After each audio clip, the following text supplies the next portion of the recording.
L'échange des princesses raconte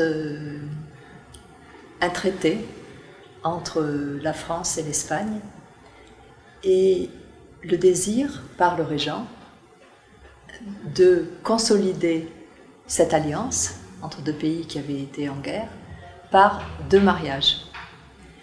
Et ces deux mariages sont celui d'une petite infante d'Espagne qui a 4 ans à l'époque, avec le jeune Louis XV qui a 11 ans, et de l'autre côté, le mariage d'une des filles du régent, Louise-Élisabeth, avec le futur roi d'Espagne, Don Luis.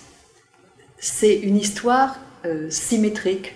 Les deux gamines, même enfants, sont échangées sur la Bidasoa, la rivière qui sépare la France de l'Espagne, et chacune va rejoindre son fiancé, ou son mari même, et j'ai eu envie de suivre, pas quotidiennement, mais de très très près, ce qui se passait pour chacune d'elles dans cette vie qui brusquement devient la vie d'une reine, à leur âge, et dans un pays étranger.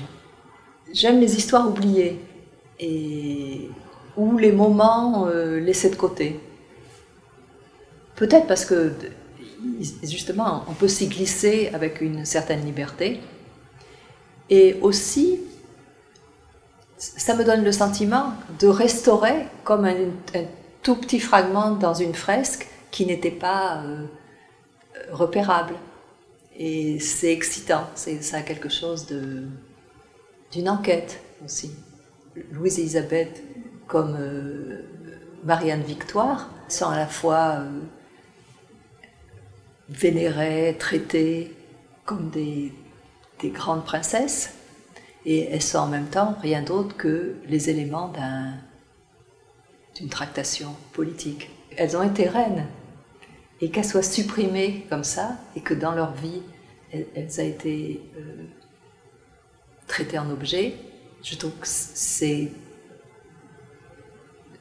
à la fois romanesque et indignant.